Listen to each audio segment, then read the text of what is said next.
Hey, what's up, JoJo in the morning? Excuse me, what's up with JoJo and Malachi in the morning? Hope everybody is having a really, really good day. There is a really good chance this is going to probably be the greatest JoJo in the morning episode of all times. I'm so excited. This is such a good topic, and I'm already loving the last 2 days, and so I know today's going to be incredible. I'm so excited. And if you're excited, Y'all are excited. Yeah. Okay. So I'm going to talk about this scripture in two different translations because I was reading one and Malachi said I should read it in another. And so we're just going to go like that. All right. Proverbs 2:2-3. So train your heart to listen when I speak and open your spirit wide to expand your discernment. Okay. Then it says, then pass it on to your sons and your daughters. Yes, cry out for comprehension and intercede for insight. Now, you know Proverbs is all about wisdom, knowledge, and understanding. And if you can get wisdom, knowledge, understanding, discernment, and insight, you've got life made. Now, before I read in this other translation, tell them something that's going to radically reshape their life forever. Proverbs is one of my favorite books of the Bible, and all of Proverbs, it talks about wisdom, but also talks about understanding that. And so whenever I read, other books of the Bible, it talks about listening and obeying. And so I think that whenever you read Proverbs, it's always going to give you two options, that you can listen to the Lord or you can not listen. And it describes them as a wise man and then a fool. And so we have these two options, but I think it's so important that we're listening to wisdom and we're seeking the right wisdom, but that we also are understanding it and acting on it. And so let's read the next translation. Thank you. You do that so professionally. This is NIV translation. All right. Turning your ear to wisdom and apply your heart to understanding. Whoa. Two things. So many times we listen to a preacher. Sometimes we just read the word. But do you really turn your ear to wisdom? That's one. Mm-hmm. Then you have to apply your heart to understanding. This is what I always tell people. They say, hey, I went to church. Say, why'd you go to church? I'm supposed to. Mm-hmm. I have to check it off my box. No, what did you get from church? I ask people all the time. They say, great word, preacher. And I say, great, what'd you get out of it? I want to know, how did you gain understanding today? That's good. How did you gain insight today? That's and good. So our church is full of note takers. I love note takers. I love that too. And my wife and I, we were speaking at a Kingdom Entrepreneur Conference at Memphis probably about 2 weeks ago. And when I looked out at the people, it was 100% note takers. I think one guy broke his iPad. He was hitting on it so hard. Mm-hmm. And when it was over, everybody came up and was sharing with me what they got from it. Why?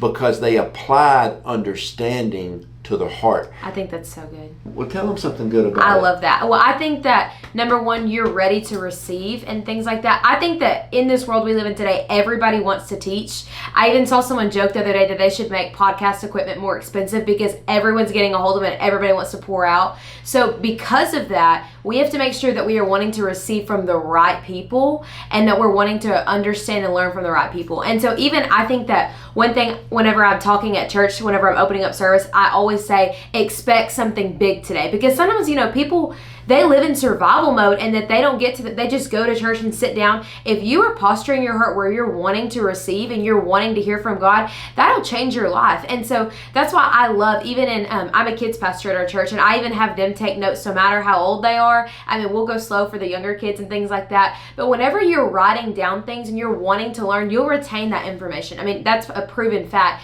that if you're writing things down and you're listening, you're actively listening and you're wanting to apply that to life, that you're actually going to go and apply that to your life throughout the week. And so I think that's so important. And I love how the beginning of that verse said, turning your ear to wisdom. So you're putting yourself in a position where I want to receive from you, God. And even I think about, there's another verse in the Bible that says, ask and you shall receive.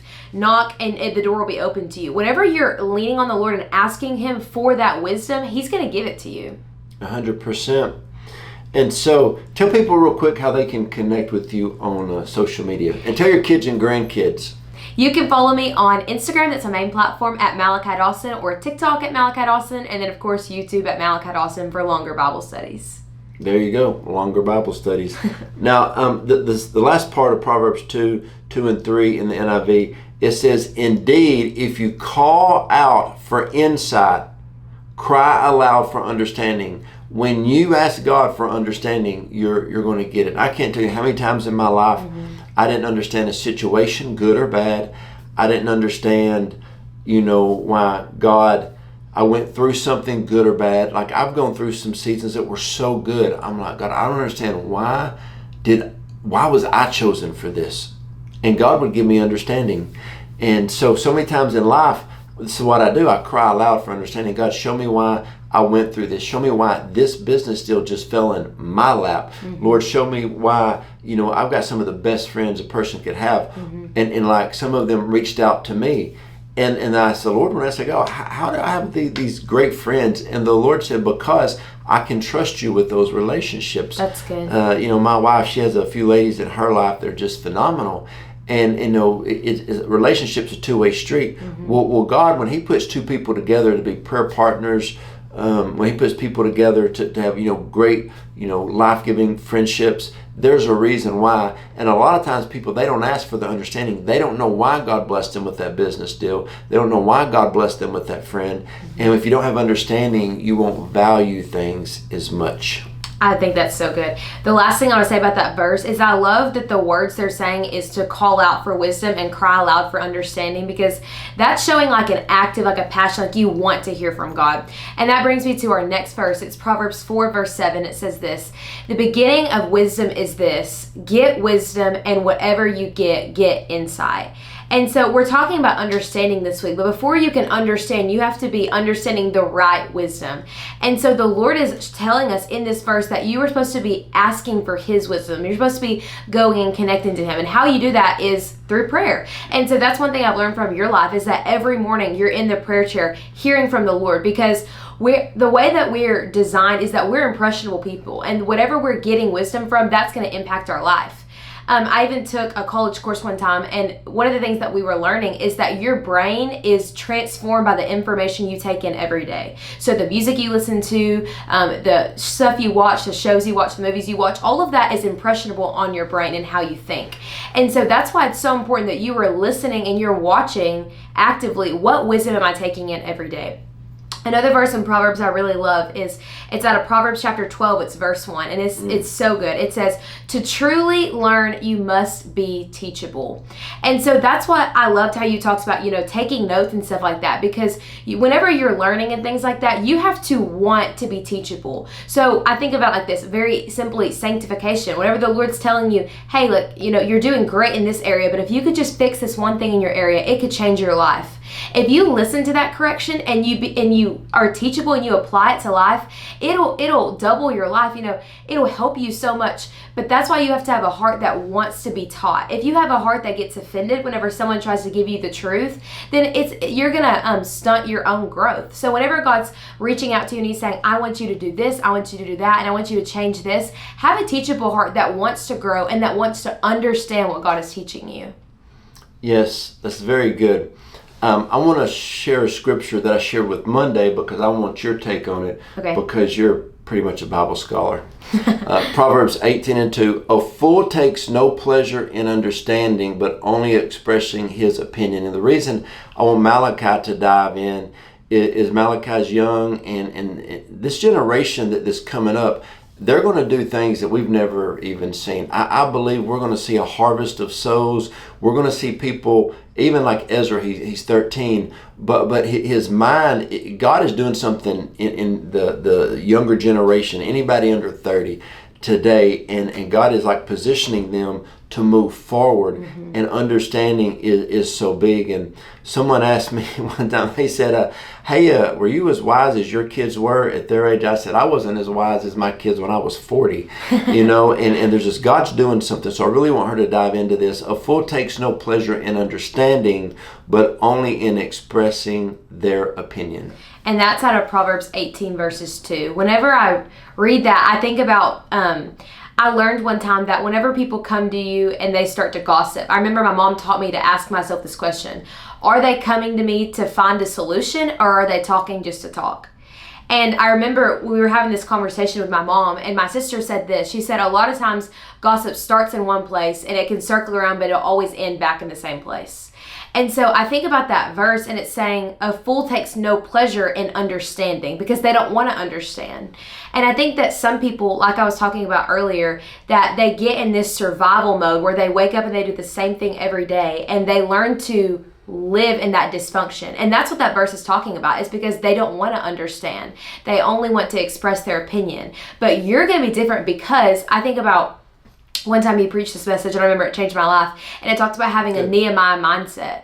And so in the time of Nehemiah, all these people, they had all these problems going on, but what he did is he wanted to get his mind higher so he could hear from the Lord. So I think about, even like a watchtower, how they're strong and they're built and they're so tall up in the air. And even though there could be storms below it, because their foundation is so strong and because they're looking out from at the top of the tower, they won't be affected by everything else going on naturally.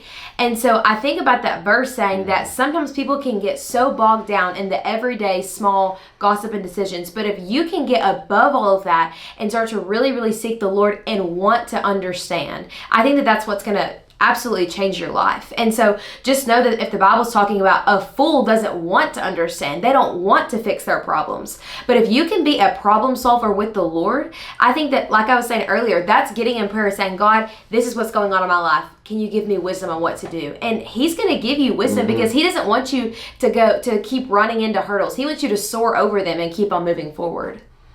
100%. That's why we're talking about understanding. I can't tell how many people I've seen brand new converts start reading the Bible and they just get it. They just get it.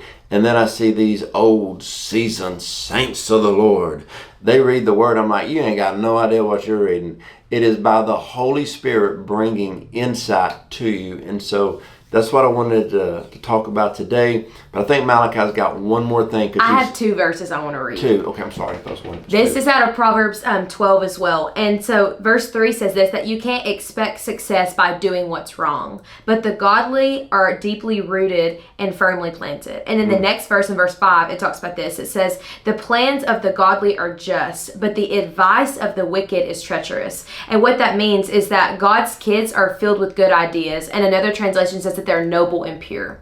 And so number one, we go to God to get our wisdom and to get our understanding. But number two, I think that your community and the 5 closest people around you, they will affect you. And so I preach this so many times to people my age, that who you're friends with and who you're aligned with matters, because whenever you go to them and you ask for advice, they are going to affect the way that you live. They're going to affect your decisions that you make. And so finding the right people and aligning yourself with the right people that want to see you move forward is absolutely game changing. And that's what that verse is talking about, that God's kids will be filled with good ideas.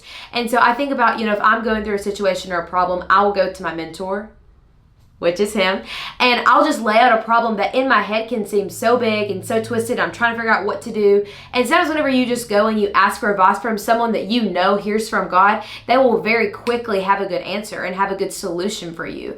And so I think that, number one, you're hearing from the Lord, you're asking wisdom, and that's first. That's before you go to anyone else, and that you're seeking to understand what he's telling you. And then number two, having godly counsel that's going to give you good advice as well. Very good. If you need prayer, you can go to the website, JoeJoeDawson.net. If you want to know about the Next Level Mentoring family, you can go to Next Level with JoeJoeAndAutumn.com. I say that all the time, so I feel like an infomercial when I'm saying that. You can go to Next Level with JoeJoeAndAutumn.com. Hey, that's where you can receive your good advice from, though. Yeah, that's what we're talking about. Love you guys. See you tomorrow. Hey friends, I want to tell you about Next Level Mentoring with Joe Joe and Autumn. Autumn and I have a phenomenal mentoring program. In fact, it's a family for people that are wanting to go to the next level in their life. In fact, I know that when people have somebody in their corner, they're going to reach their God-given goals and marks. Check out the link below for more information. We have 3 amazing tiers: Foundation, Builders, and Legacy, and a 90-day program. I know one of them will radically change your life.